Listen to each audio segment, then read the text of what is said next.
오늘 말씀은 데살로니가전서 5장 16절에서 18절까지 말씀인데요. 함께 일어나실 수 있는 분은 일어나셔서 말씀 읽도록 하겠습니다. 오늘 짧은 말씀이기 때문에 우리가 다 같이 한 목소리로 읽어보도록 하겠습니다. 시작. 항상 기뻐하라, 쉬지 말고 기도하라, 범사에 감사하라. 이것이 그리스도 예수 안에서 너희를 향하신 하나님의 뜻이니라. 아멘. 자리에 앉으시기 바랍니다. 네, 기도하겠습니다. 하나님, 오직 주님의 은혜로 우리를 구원하여 주시고 또 하나님의 은혜로 우리를 이 카베넌트 교회로 불러주시니 감사합니다. 오늘 그 구원의 은혜, 우리 마음 가운데 어쩌면 식어져 버리고 당연시 여겨졌던 그 구원의 은혜가 다시금 회복될 수 있게 해주시옵소서.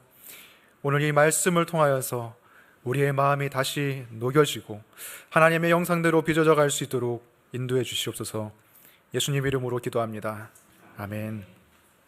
네, 이번 주 설교를 제가 준비하면서 감사에 대해서 깊이 묵상을 해봤습니다. 그런데 한 가지 발견한 것은 제 삶 가운데 감사가 매우 넘쳐난다는 것을 발견했습니다. 놀랍죠? 제 표정 보면 별로 안 그런 것 같은데 근데 증거가 있어요. 제 폰을 보면은 카카오톡을 열어보면은 메시지를 딱 확인해 보면은 제가 감사합니다 이 말을 엄청 많이 쓰는 거예요. 그래서 저랑 채팅을 같이 한 사람도 끝에는 항상 감사합니다, 감사합니다. 그래서 제 폰에 보면은 메시지에 감사가 엄청 넘쳐나요. 네. 그리고 일상생활에서도 저와 같이 식사를 할 때 어떤 분이 제 컵에 물을 따라 주면은 감사합니다. 그리고 택배 아저씨가 택배 갖다 줄 때 그때는 진짜 감사하잖아요. 그래서 감사합니다. 그래서 감사가 넘쳐나는 거예요, 제 일상 가운데. 근데 감사에는 두 가지 종류의 감사가 있습니다.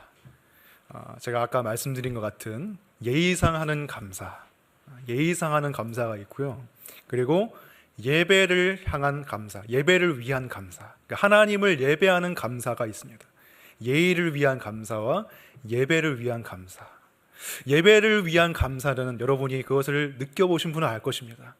하나님의 은혜가 새롭게 깨달아져서 내 마음 가운데 감사가 다시금 살아나는 그 마음의 느낌, 그리고 정말 세상이 줄 수 없는 그 만족이 내 마음 가운데 번져가는 그것이 예배로 연결되는 감사입니다. 그래서 우리 일상 가운데 감사가 넘쳐남에도 불구하고, 예의상 감사가 넘쳐남에도 불구하고 이 예배로 연결되는 그 감사는 많이 식어지고 또 우리가 자주 잊어버린다는 것을 우리가 보게 됩니다. 감사라는 것, 오늘 본문을 보면 감사하는 것이, 범사에 감사하는 것이 우리를 향하신 하나님의 뜻이라고 나와 있습니다. 하나님의 뜻, 얼마나 이 명쾌하고 또 단순한 진리입니까? 근데 우리는 이 너무나 단순하고 명쾌한 이 진리를 항상 잊어버리며 살아간다는 거예요. 나를 향하신 주님의 뜻이 이루어지게 하소서. 우리가 이런 찬양을 부르면서도 나를 향한 하나님 뜻이 뭐지? 이렇게 생각할 때가 있잖아요. 근데 오늘 말씀을 보면 그리스도 예수 안에서 우리를 향하신 하나님의 뜻은 바로 범사에 감사하는 것, 항상 기뻐하는 것, 쉬지 말고 기도하는 것, 그것이 하나님의 뜻이라고 말합니다. 이 하나님의 뜻을 우리가 많이 잊어버리고 살아가는데 사도 바울은 감사하지 않는 것이 말세의 징조라고 말합니다. 디모데후서 3장 그리고 1, 2절을 보시면은 너희는 이것을 알라. 말세에 고통하는 때가 이르러 사람들이 자기를 사랑하며 돈을 사랑하며 자랑하며 교만하며 비방하며 부모를 거역하며 감사하지 아니하며 거룩하지 아니하며. 우리의 삶 가운데 그리고 이 세상을 둘러봤을 때에 감사가 현저하게 줄어드는 모습을 우리가 볼 때 정말 이 세대가 말세구나라는 것을 우리가 알게 된다는 거예요. 근데 말세의 감사가 줄어드는 이유가 무엇입니까? 1절을 보시면 그때가 바로 고통하는 때이기 때문에, 살기 힘들고 어렵고 팍팍해져서 감사가 사라진다는 거예요. 오늘 많은 사람들이 살기 어려워지고 경기가 항상 불황이고 먹고 살기 어렵다고 말합니다. 특히 젊은 세대들 가운데 그러한 인식이 아주 팽배해요. 이 땅에 사는 게 지옥 같아서 헬조선이라고 부르면서 내가 공부하는 것도 힘들었는데 취직하니까 더 힘들고, 그렇게 쎄 빠지게 일해도 집 한 채 마련하지 못하고, 육아하는 것도 힘들고, 아무튼 간에 이 세상 살아가는 게 힘들다고 말합니다. 우리는 고통하는 때에 살고 있어요. 그런데 오늘 본문을 2000년 전에 처음 읽었던 이 본문이 데살로니가 교회 성도들에게 쓴 편지잖아요. 데살로니가 교회 성도들도 동일하게 어려운 상황 가운데 있었습니다. 데살로니가전서 3장 4절을 보시면 바울이 이렇게 말합니다. 우리가 너희와 함께 있을 때에 장차 받을 환난을 너희에게 미리 말하였는데 과연 그렇게 된 것을 너희가 아느니라. 바울이 데살로니가 교회 사람들과 함께 있을 때에 너희가 장차 환난을 겪게 될 것이다 라고 말했는데 진짜 환난을 겪게 됐다는 거예요. 왜? 복음대로 살고 복음을 전파하는 삶을 살아가니까 고난이 찾아오고 유대인들로부터 핍박이 찾아왔다는 겁니다. 그래서 사람들은 때로는 죽기까지 고난을 당했습니다. 물론 이 사람들이 당했던 고난과 지금 우리가 겪고 있던 고난의 종류는 달라요. 하지만 마찬가지로 고통하는 때에 살고 있다는 것은 같습니다. 살아가기가 어렵다는 거예요. 그 가운데서 바울은 말합니다. 상황에 관계없이, 고통하는 상황이든지 기뻐하는 상황이든지 상황에 관계없이 감사해라. 범사에 감사하고 항상 기뻐하라고 말합니다. 그렇다면 우리가 어떻게 우리를 향한 이 하나님의 뜻, 범사에 감사라는 이 뜻대로 우리가 살아갈 수 있을까? 어떻게 우리 삶 속에 식어져 버리고 사라져가만 가는 그 감사를 회복할 수 있을까요? 세 가지로 제가 말씀드리려고 합니다. 첫 번째는 비교하지 않을 때 감사가 회복됩니다. 우리는 알게 모르게 사람들과 많은 비교를 합니다. 아마 여러분들 가운데서는 오늘 교회에 와서도 다른 사람들이 입은 옷을 보면서 브랜드를 비교하기도 하고 누구는 이런 기거를 했네 이렇게 비교한 사람이 분명히 있을 거예요. 그뿐만이 아니라 나의 가정 형편과 다른 사람의 가정 형편을 비교하기도 하고 다른 사람은 이렇게 화목한 가정에서 유복하게 살아가는 나는 이게 뭐람 이렇게 생각하기도 하고요. 심지어는 자신이 타고난 성품, 자신이 가지고 있는 그 성격과 다른 사람이 가지고 있는 그런 성격까지도 비교를 하면서 살아가고 있어요. 이 비교하는 마음의 심리, 이것은 날이 갈수록 심해지고 있지만 이것은 제가 예전 설교에도 말씀드린 적이 있는데 타락 직후에 생겨난 그런 마음입니다. 남과 나를 비교하는 마음. 그래서 하나님께서는 그 옛날부터 구약시대 때부터 사람들에게 비교하며 살아가지 말라고 그렇게 계명으로 우리에게 알려주셨습니다. 10계명 마지막 계명을 보면은 마지막 계명이 무엇이죠? 탐내지 말라는 것이죠. 출애굽기 20장 17절 말씀을 보시기 바랍니다. 내 이웃의 집을 탐내지 말라. 내 이웃의 아내나 그의 남종이나 그의 여종이나 그의 소나 그의 낙이나 물은 내 이웃의 소유를 탐내지 말라. 먼저 집을 탐내지 말래요. 다른 사람 집에 가서 그 사람이 얼마나 집이 좋든지 말든지 탐내지 말라는 거예요. 그리고 내 이웃의 아내를 탐내지 말라고 합니다. 이게 사실 자주 있는 일이에요. 다른 사람의 배우자를 보면서 그 사람은 이렇게 아내한테 잘해주더라, 이렇게 남편한테 잘 해주더라 라고 남과 자신의 배우자를 비교하기도 하죠. 그리고 남종이나 여종을 비교하지 말라고 하는데 남종과 여종은 그 당시에 인간 취급을 못 받던, 어떻게 보면 가전제품과 같은 취급을 받던 사람들입니다. 빨래하고 설거지하고. 그래서 우리는 다른 사람 집에 갔을 때 이 사람 집에는 이런 좋은 식기세척기가 있더라, 세탁기가 이런 드럼 세탁기가 아주 좋더라, 이렇게 탐내고 자신의 소유와 비교하지 말라는 거예요. 나귀도 비교하지 말라. 나귀는 운송수단이죠. 주인이 타고 다니고 짐도 싣고 자동차입니다. 자동차를 비교하지 말라는 거예요. 아무튼 간에 다 비교하지 말래요. 남의 소유를 탐내거나 비교하지 말라. 왜 하나님께서 탐내지 말라고 계명을 주셨을까요? 탐심은 본질적으로 남과 자신을 비교하는 것이고 그 비교의식, 그 탐심이 우리 안에 있는 감사를 질식시키고 좀먹기 때문입니다. 많은 사람들이 자신의 형편과 자신의 소유 그리고 남의 형편, 남의 소유를 끊임없이 비교하면서 자기 연민과 불평과 원망에 빠져요. 내 나이 정도 되면은 사람들이 이 정도는 이루었던데, 이 정도는 가지면서 누리면서 살던데 나는 왜 이 모양일까? 나는 아직도 왜 이렇게 발버둥 치며 살고 있을까? 생각하기도 합니다. 왜 나는 이것밖에 이룬 것이 없을까? 근데 크리스천들 가운데서는 어떤 분들은 조금 이상한 방식으로 위로를 받기도 해요. 특별히 안 믿는 사람들이 잘 나가고, 심지어는 뭐 성품도 좋고 자녀 교육도 잘 시켰고 뭐 많은 것을 가지고 있을 때에 어떤 크리스천들은 이상한 방식으로 위로를 받는단 말이죠. 어떻게 위로를 받냐면은, 그래도 저 사람은 아무리 이 세상에 잘 살아도 천국에는 못 가잖아, 이렇게 생각하면서 마음에 엉뚱한 위로를 받기도 합니다. 그래도 나는 천국 가잖아. 근데 여러분이 이러한 위안의 방식이 옳은 것일까요? 조금 유치하죠, 그죠?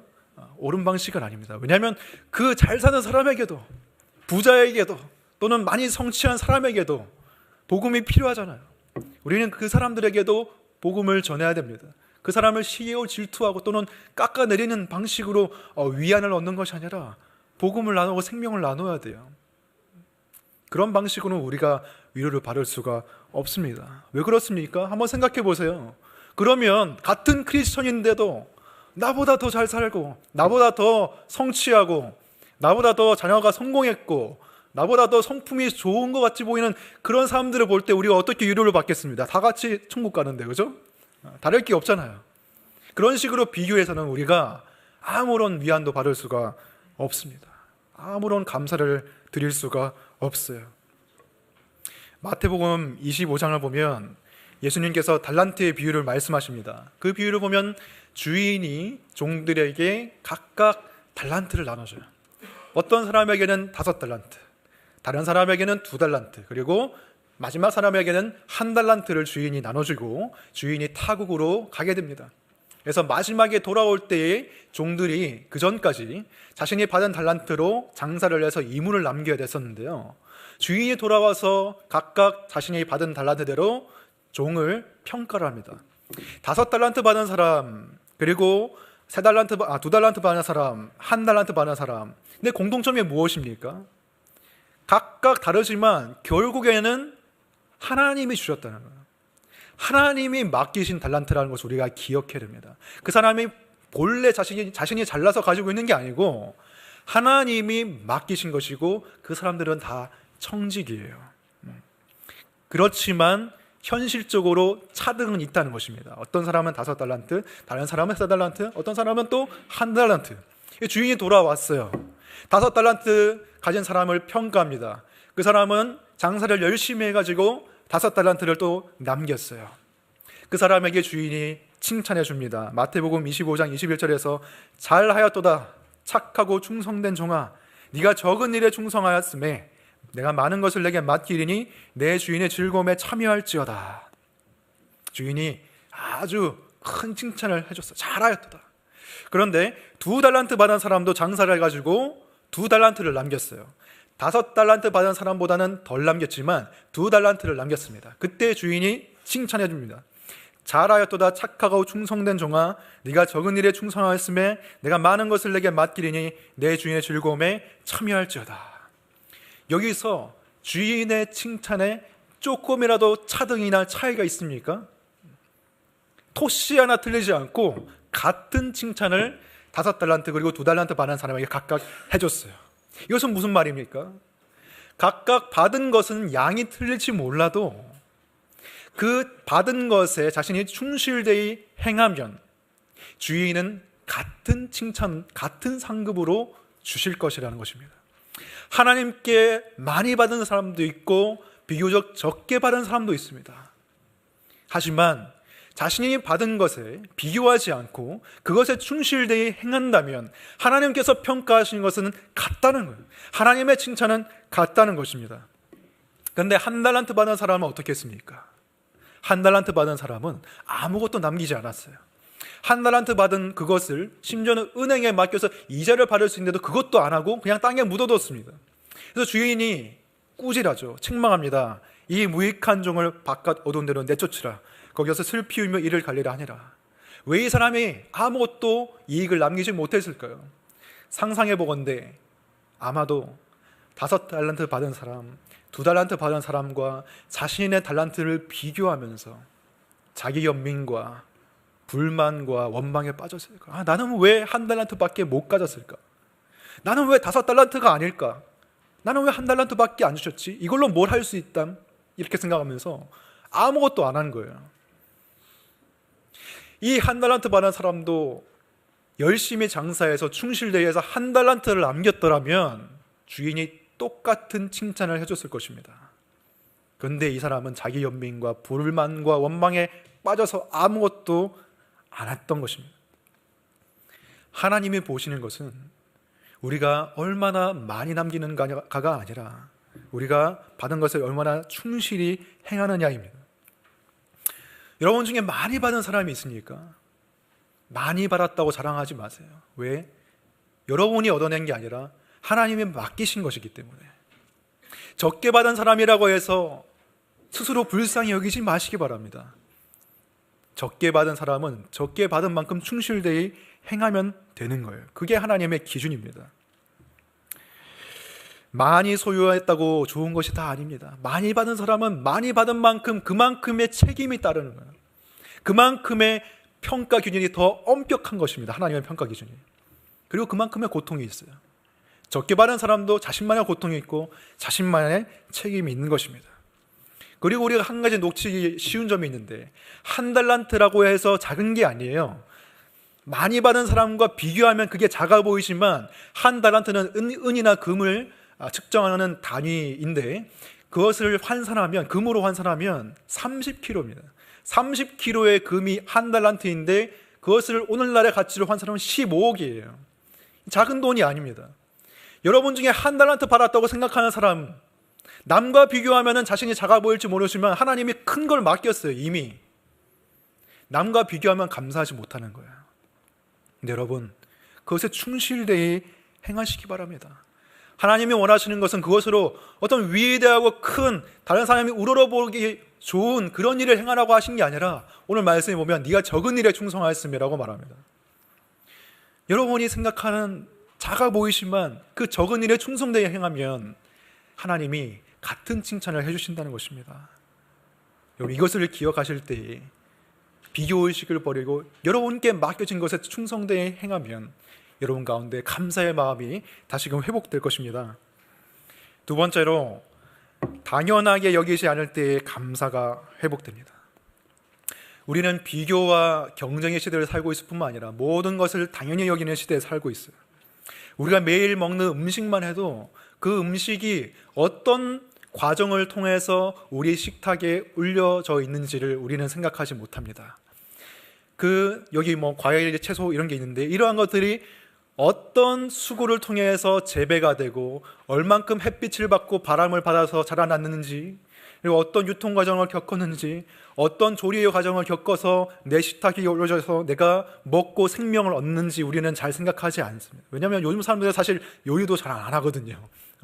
요리도 안 하고 그냥 끓이면 딱 먹을 수 있는 그런 간편식을 선호하기 때문에 그것이 내 식탁에 올라오기까지 얼마나 많은 과정이 있었는지를 생각하지 못해요. 그래서 감사하지 못하는 거예요. 그냥 난 돈 주고 샀을 뿐이니까. 작년에 리틀 포레스트라는 영화가 개봉했는데 그 영화를 보면 여자 주인공이 20대 여자 주인공인데 고시 공부를 하다가 배고파가지고 편의점에 가서 도시락을 사 먹었어요. 근데 편의점 도시락을 먹어본 사람 알겠지만 정말 맛없어요. 그래가지고 먹다가 그냥 한 숟갈 먹고 내려놓고 갑자기 돌연 결심을 해가지고 귀농을 합니다.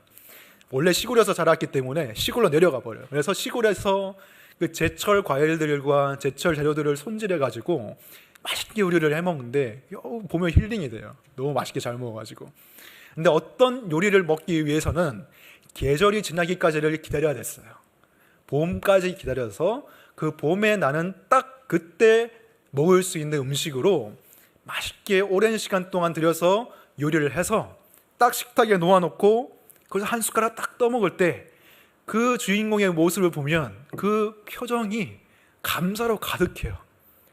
왜 그렇겠습니까? 자신이 몸소 그것을 기르고 재배해가지고 오랜 시간 동안 요리해가지고 딱 먹었을 때 자신의 모든 과정을 알기 때문에 너무 감사한 거예요. 어떤 사람들은 성경을 볼 때에 구약 성경이 왜 있는지 알지 못하는 경우가 있습니다. 왜 구약 성경을 읽어야 돼요? 신약 성경만 읽어도 우리가 구원받고 신앙생활을 하는데 아무 문제 없지 않습니까? 근데 여러분, 구약 성경이 왜 있냐면 구약 성경에는 우리를 구원하시기 위한 하나님의 그 섭리가 수천 년 동안 이루어졌다는 것을 우리에게 보여주는 거예요. 그것이 한순간에 너무나 당연하게 이루어진 일이 아니라 타락 이후에 하나님께서 새 인류를 부르시기 위해서 아브라함을 택하셔서 부르시고 그와 언약을 맺으시고 그 자손을 통해 다윗이 태어나고 다윗의 자손을 통하여서 때가 참에 예수 그리스도께서 우리에게 오신 것을 말하고 있어요. 그리고 그 예수 그리스도께서 33년간의 생애를 마치시고 우리를 위해 죽으시고 부활하심으로 우리가 구원을 얻었다는 그 놀라운 그 긴 과정을 성경은 말하고 있습니다. 근데 우리가 성경을 읽지 않으면, 우리가 성경을 소홀히 하면 그 과정을 다 생략하고 우리가 구원을 받아들이게 되는 거예요. 특별히 여러분, 구약 성경 읽으면서 레위기 읽으면서 많은 사람들이 실족합니다. 레위기를 보면은 너무 과정이 상세하게 적혀 있어요. 거기 보면은 번제, 소제, 화목제, 속건제, 속죄제, 너무 많은 제사의 종류가 있고 그 제사마다 어떻게 제사를 드려야 되는지 과정이 상세하게 적혀 있어서 이걸 읽다 보면은 내가 이 시간 들여가지고 내가 왜 이걸 읽고 있어야 되지? 내가 가축 잡는 것도 아니고 지금 나는 그냥 믿기만 하면 구원받는데, 읽다 보면 막 회의감이 들어요. 왜 있는지 모르는 사람이 많아요. 근데 여러분, 그 제사의 과정을 한번 자세히 들여다보세요. 자신의 죄를 용서받기 위해서는 어떤 과정이 필요했는지. 먼저는 가축들 가운데 아무 가축이나 데려오면 안 돼요. 그 가축들 가운데 흠이 없고 가장 아름다운 가축을 데리고 와야 됐습니다. 그러니까 난 시간 없으니까 빨리 골라서 가야지, 이게 아니라 신중하게 내 죄를 용서받기 위해서는 흠이 없는 양이나 염소를 바쳐야 했기에 그것을 골라서 성막 또는 성전으로 데리고 가는 과정이 또 필요했습니다. 그래서 힘들게 데리고 가면 제사장에게 그 가축을 바로 주는 게 아니에요. 그 가축을 죽여야 되는데 그 가축을 누가 죽입니까? 제사장이 죽일까요? 아니에요. 죄의 용서를 받기 원하는 사람이 죽여야 돼요. 그 사람이 그 가축의 머리 위에, 그 흠없고 아름다운 가축의 머리 위에 안수를 하고 자신의 죄를 대신 지게 하고 자신이 스스로 자신의 손으로 그 숨통을 끊고 손질을 해야 됐어요. 제사장이 다 할 수 없어요. 왜냐하면 제사장은 하루에도 수많은 사람들이 가축을 끌고 오기 때문에 제사장이 다 해주려면 제사장 마동석 같은 사람이 해야 돼요. 그러니까 죄를 용서받기 원하는 그 사람이 가축을 숨통을 끊어서 손질을 해야 되는 것입니다. 근데 그 아름답고 흠없는 가축을 죽이면서 그 사람은 어떤 생각을 할까요? 도대체 내 죄가 얼마나 무서운 것이기에, 도대체 내가 무엇이기에 이 아름답고 흠없는 가축이 내 손에 죽어야 된단 말인가? 그리고 그 죽이는 과정이 얼마나 끔찍합니까? 그것을 다 감내하고 그 과정을 다 겪었을 때에 그 사람이 겪는 감사의 마음을 여러분 생각해 보시기 바랍니다. 나를 대신해 죽은 그 양이나 염소를 바라봤을 때, 이 과정과 희생을 바라봤을 때 그것이 당연한 것이 아니잖아요. 물론 우리 지금 우리 시대에, 신약 시대에는 우리는 그런 가축을 고를 필요도 없고요, 힘들게 성막이나 성전에 끌고 갈 필요도 없고 우리가 죽일 필요도 없습니다. 그러나 그 모든 것이 가리키는 실체가 무엇이었습니까? 우리의 세상 죄를 지고 가는, 우리 죄를 지고 가시는 어린 양 예수 그리스도를 가리키는 것이었고, 그분이 흠없고 아름다우신 그분이 우리를 위해서 죽으셨어요. 그 험난한 과정, 수천 년을 걸친 구원 역사에 그걸 겪고, 그리고 예수 그리스도께서 우리를 위해서 죽으셨습니다. 그 과정을 우리가 생각한다면, 그 희생을 우리가 생각한다면 이게 그냥 당연한 것이라고 우리가 생각할 수 있을까요? 양과 염소가 죽는 게 아니라 사람이 죽으셨고, 더 나아가서 하나님의 아들이 죽으셨는데 우리가 그것을 당연하게 생각할 수 있을까? 우리 입장에서는 그것이 그냥 믿기만 하면 되는 거기 때문에 우리는 당연하게 생각할지 몰라요. 하지만 우리가 손수 채소나 과일을 재배해서 요리를 다 해서 먹을 수 없어서 간편히 그냥 조리해서 먹어서 우리가 생명을 얻듯이 하나님께서도 우리가 이룰 수 없는 구원이기 때문에 하나님이 다 이루어 주시고 우리에게는 믿기만 하면 구원해 주신다고 약속해 주신 것입니다. 그래서 우리가 그걸 믿을 때 구원받는 거예요. 너무나 단순하지만 거기에는 너무나 지난한 과정, 희생, 그리스도의 피가 흘려져 있다는 것입니다. 그래서 우리는 그 시각으로, 그 관점으로 이제는 모든 것을 바라봐야 되는 거예요. 아무리 당연한 일처럼 보이더라도 내가 무엇이기에 이것을 누리고 있는가? 내가 무엇이기에 예수께서 죽으셨는가? 이 관점으로 다 바라보면 내가 왜 이런 대접을 받아야 되지? 이런 생각이 아니라 내가 이런 대접을 받아도 되나? 이런 생각으로 바뀌게 된다. 당연히 생각하면 감사가 사라집니다. 하지만 우리에게 주어진 그 놀라운 구원을 생각해 보세요. 그 놀라운 은혜를 생각해 보세요. 그럼 다시 우리 마음 가운데 감사가 회복될 것입니다. 세 번째로, 고난을 성화의 기회로 여길 때에 감사가 회복됩니다. 고난을 성화의 기회로 삼을 때에 감사가 회복됩니다. 오늘 본문에서 범사에 감사라는 것은 특별히 모든 상황 가운데서 기쁠 때는 다 감사할 수 있어요. 그런데 우리에게 고난이 닥칠 때도, 환난이 닥칠 때도 감사라는 것입니다. 예기치 않게 우리에게 찾아온 문제들,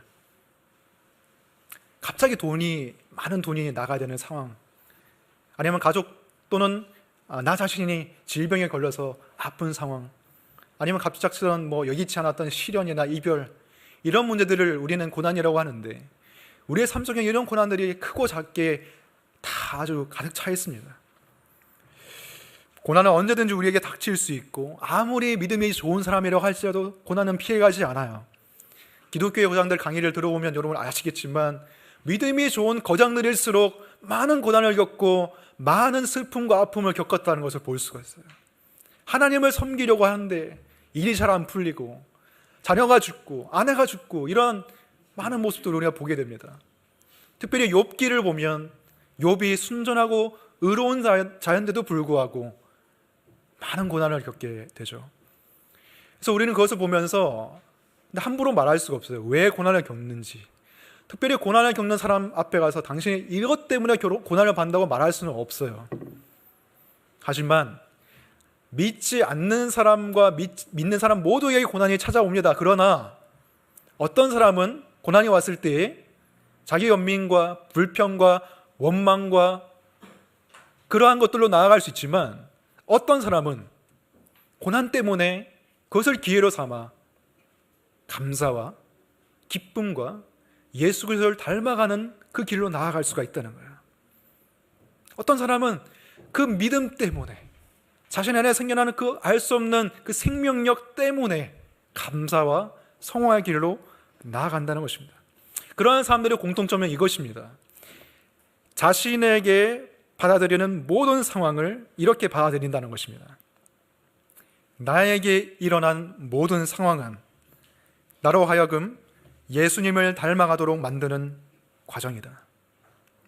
나에게 허락된 모든 상황은 나를 예수님을 닮아가도록 만들게 하는 과정이다. 그래서 우리는 고난이 왔을 때 이것을 놓고 두 가지를 생각할 수 있습니다. 첫 번째는 예수님이 나를 위해서 무엇을 행하셨는지, 두 번째로 예수님이 나라면 지금 어떻게 하실 것인지, 이 두 가지를 생각해야 됩니다. 첫 번째로 예수님이 나를 위해 무엇을 하셨는가. 기나긴 침묵이라는 연극이 있습니다. 기나긴 침묵이라는 짧은 연극이 있는데 그 연극은 이렇게 시작해요. 하나님의 보좌 앞에 수많은 사람들이 모여 있습니다. 그때는 마지막 때입니다. 세상 끝날에 많은 사람들이 심판을 받기 위해서 하나님 보좌 앞에 모여 있어요. 근데 사람들이 심판이 시작되기 전에 서로 모여가지고 막 웅성웅성대고 막 소란을 피웁니다. 어떤 사람이 이렇게 막 항변합니다. 어떻게 하나님이 우리를 심판할 수가 있어? 하나님이 우리를 심판할 자격이 있어? 하나님은 그냥 천국에서 하늘에서 천사의 하프 소리 하나 들으면서 매일 맛있는 거 먹고 잔치 벌이고 편하게 사셨는데, 우리는 이 땅에서 끔찍한 고난과 슬픔을 당하면서 살았는데 하나님이 우리를 어떻게 심판하셔? 그거는 있을 수 없는 일이야. 그래서 사람들이 한 가지 수를 냅니다. 이 세상에서 가장 많이 고난받는 사람을 대표들 몇 명 뽑아가지고 그 대표들이 하나님을 심판하는 판결문을 작성하게 합니다. 그래서 어떤 사람은 이제 나치 정권의 아래서 고문당하고 학살당한 유대인 1명, 히로시마 원자폭탄 떨어졌을 때 죽은 사람 1명, 그리고 날 때부터 기형아로 태어나가지고 빨리 죽은 사람 1명. 그래서 이런 사람들 다 모여가지고 하나님을 향한 판결문을 작성하는 거예요. 그 판결문을 읽기 시작합니다. 하나님을 유대인으로 태어나게 만들자. 그리고 하나님이 집도 없이 노숙자처럼 거지처럼 떠돌아다니게 하자. 그리고 가장 친한 사람에게 처절한 배신을 겪게 하자. 그리고 마지막에는 가장 억울한 재판을 당하고 가장 잔인하고 끔찍하게 죽게 만들자. 판결문을 다 읽었습니다. 근데 갑자기 기나긴 침묵이 흐르는 거예요. 사람들은 그 순간 깨달았습니다. 하나님이 이미 다 그 심판을 겪으셨구나. 여러분, 예수님께서, 하나님께서 그냥 우리의 고통을 쳐다보시면서 우리의 고난을 쳐다보시고 어이구 그냥 잘 겪어봐라 이렇게 등 토닥여주시는 그런 분이 아니죠. 하나님은 관념적으로만 우리의 고통을 공감하시는 분이 아니라 몸소 이 땅에 인간의 몸을 입고 오셔서 우리의 고통, 우리의 질고를 다 겪으신 분이십니다. 그러기에 우리의 마음을 잘 이해하실 수가 있는 거예요. 그리고 우리를 위해서 우리의 죄를 대신 지시고 십자가에 죽으시고 부활하셨고 마침내 다시 오셔서 이 땅의 죄와 고통을 끝내기 위해서 오시기로 약속하셨어요. 우리가 그 하나님을 믿고 있습니다. 우리의 고통을 너무 잘 아시고 그리고 언젠가 그 고통을 끝내시러 오시는 그 하나님을 믿고 있기 때문에 우리 그 하나님을 생각할 때, 예수 그리스도를 생각할 때 어떻게 우리가 감사하지 않을 수가 있겠어요? 이미 우리의 아픔과 질고를 다 하시는데, 그리고 그때 적절한 지혜를 우리에게 주셔서 감당하게 하시는데요. 두 번째로 예수님이 나라면 어떻게 하시겠는가를 생각해야 됩니다. 로마서 8장 28절을 보면 우리가 알거니와 하나님을 사랑하는 자 곧 그의 뜻대로 부르심을 입은 자들에게는 모든 것이 합력하여 선을 이루느니라 라고 말합니다. 모든 것이 합력하여 선을 이룬다. 하나님 믿는 자들에게는 다 합력해서 선을 이루는데 이것을 그냥 하나님이 다 잘 되게 하실 거야. All is well. 다 잘 될 거야. 그렇게만 생각하는 게 아니라 이 선을 이룬다는 게 무엇이냐? 선을 이룬다는 게 그냥 잘 된다는 거냐? 29절을 보시면 하나님이 미리 아신 자들을 또한 그 아들의 형상을 본받게 하기 위하여 정하셨으니 라고 말합니다. 그 아들의 형상을 본받게 하기 위해서 선을 이룬다는 거예요. 모든 것이 합력해서 무엇을 향해 달려가냐? 모든 상황을 통해서 하나님은 그 아들의 형상을 본받게 하기 위해서 우리를 이끌고 가신다는 거예요. 그래서 우리에게 오는 모든 상황은 그것이 고난이라 할지라도 예수님을 닮아가게 만드는 기회가 될 수 있다는 것입니다. 그것이 하나님 뜻이에요. 우리는 어려운 일이 왔을 때 또 우리에게 자잘한 문제들이 생겼을 때 생각해야 됩니다. 이 상황 가운데서는 예수님이 어떻게 하셨을까? 나라면 예수님이 어떻게 하셨을까? 그것을 생각하고 그대로 선택하세요. 기도하고 주님께 지혜를 구하고 그 순종으로 나아갈 때 여러분 예수님을 닮아가게 되고 그것이 우리에게는 가장 감사한 일이 되는 것입니다. 나 같은 죄인이 이러한 모든 일들을 통해서 예수 그리스도를 하나님의 아들 닮아간다는 것보다 우리가 감사할 게 또 뭐가 있겠습니까? 저는 젊은 20대 그리고 30대 우리 성도님들과 케어 그룹을 같이 하고 있어요. 주로 직장인이 많이 있습니다. 그분들은 특별히 고난이 필요 없어요. 왜? 매일매일 직장에 가는 게 고난이니까. 매일매일 그냥 계속 고난 받는 거예요. 그냥 직장 자체가 고난이고. 근데 그분들한테는 소망이 있고 꿈이 있습니다. 퇴사하는 거. 퇴사하는 것만 딱 바라보고 월급 받고 퇴사 그것만 바라보고 나아가는 거예요. 근데 그래도 힘들어요. 고난이에요. 그래서 어떤 분이 저한테 이런 질문을 했어요. 케어그룹 때 질문한 것 같은데, 예수님이 회사원이라면 예수님이 직장을 다니셨다면, 그럼에도 불구하고 예수님이 그 인자하심과 거룩하심과 사랑과 오래 참으심을, 그 공의로우심을 유지하실 수 있었을까? 너무 기발한 질문이에요. 제가 계속 묵상해 봤어요. 근데 예수님이 아마도 직장 생활을 했을 것 같아요. 왜? 예수님 목수였거든요. 근데 예수님 목수라고 하면 사람들이 그냥 1인 기업을 생각해요. 목수 예수님이 그냥 집에서 평화롭게 나무 패고 이렇게 막 연필 여기 꽂고 이렇게 가구 만드는 걸 생각하는데, 근데 어떤 신학자들은 그 목수라고 하는 단어, 헬라어 테크토노스를 건축 노동자로 보기도 합니다. 예수님은 건축 노동자였을 것이다. 왜? 목수도 건축 현장에 투입되거든요. 가구만 만드는 게 아니라 건축 목공을 하기 때문에 그 당시에 헤롯 왕 때 많은 건축을 하고 있었습니다. 많은 건축물들을 짓고 있었는데 예수님이 거기 목수로서 또 투입됐을 수 있다는 거예요. 그래서 예수님은 성경에 보면 예수님의 건축을 비유된 게 굉장히 많아요. 모래 위에 지은 집, 반석 위에 지은 집, 이런 비유도 하셨고, 그리고 건축가가 버린 돌이 한 집의 건물에 머릿돌이 된다, 이런 말씀도 하셨고, 망대를 짓고 탑을 지을 때에 그 비용을 계산해봐라, 이런 건축적인 그런 비유들을 많이 하셨단 말이죠. 그래서 예수님은 건축 목수였을 수도 있어요. 예수님이 거기에서 직장 생활 하시면서 예수님을 닥달하는 상사도 있었을 것이고, 옆에서 뺀질뺀질거리면서 노는 그런 동료들도 있었을 것이고, 마감기한에 시달려서 예수님 빨리 그렇게 압박받는 그런 고통도 있으셨을 거예요. 예수님은 모든 일에 우리와 같이 고난과 시험을 겪으신 분이시지만 죄는 없으신 분이십니다. 직장 생활뿐만이 아니라 여러분의 가정 생활이나 육아나 모든 일에 있어서 여러분의 아픔과 고통을 아시고 공감하시고, 그리고 그때에 예수님이 다 겪어보셨기 때문에 알맞는 지혜를 주실 수가 있어요.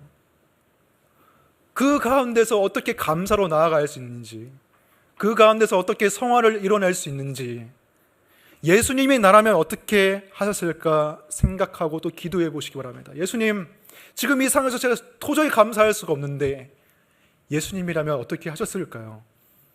기도하면서 예수님이 하셨을 그 일을, 그 뜻에 순종했을 때에 우리는 한 발짝 조금 더 예수님께 가까이 나아가는 것이고, 그리고 예수님을 닮아가는 거예요. 그리고 그것 때문에 감사하는 것입니다. 내가 조금이라도 이 상황을 통해서 예수님을 닮게 됐구나. 그것 때문에 우리는 감사하는 것입니다. 그것 때문에 우리 마음 가운데 감사가 회복될 수가 있는 거예요. 이제 말씀을 마무리하겠습니다. 우리가 어떻게 감사를 회복할 수 있는가? 첫째는 나와 다른 사람의 처지를 비교하지 않고 내게 하나님께서 맡겨주신 것에 충성되게 행하는 것입니다. 두 번째로는 나에게 주어진 구원의 은혜를 당연하게 생각하지 아니하고 그 과정과 은혜와 그 놀라운 하나님의 섭리를 생각할 때 우리가 다시 감사할 수 있는 것입니다. 세 번째로는 예수님께서 나라면 어떻게 하셨을까 생각하며 모든 기회, 모든 나에게 주어진 상황을 성화의 기회로 삼는 것입니다. 이 설교를 여러분이 다 듣고 그리고 이것을 지식적으로 다 이해했을지라도 여러분이 현장에 나아가서, 일상으로 나아가서 이 말씀을 한번 적용해 보려고 노력해 보세요. 여러분 아마 잘 안 될 거예요. 잘 안 될 겁니다. 지식적으로 이해한다고 해서 신앙생활을 성공적으로 할 수 있는 건 아니에요. 오늘 말씀을 기억하고서 우리는 기도해야 됩니다. 사도 바울이 범사에 감사라고 말하고 바로 그 절에 쉬지 말고 기도하라고 했거든요. 항상 기뻐하라, 쉬지 말고 기도하라, 범사 기도, 그 중간에 딱 쉬지 말고 기도하라고 나와 있어요. 왜? 기도하지 않고는, 성령의 능력이 아니고서는 우리는 감사할 수가 없어요. 예의상 감사는 할 수 있지만 하나님을 예배하는 감사는 할 수 없기에, 내 안에 그리스도께서 살아계셔서 그 예수 그리스도의 새 생명을 우리가 감사할 수 있는 것은 오직 기도의 능력밖에는 없습니다. 지식적으로 이해하고 그것도 중요하지만 늘 쉬지 말고 기도하세요. 하나님, 이 상황 속에서 내가 어떻게 감사하겠습니까? 감사할 수 있는 능력을 나에게 주옵소서. 기도할 때에 여러분과 저 그 일상 가운데, 그 삶 가운데 다시금 감사가 회복될 것입니다. 이제 우리가 함께 기도하며 나아갔으면 좋겠습니다.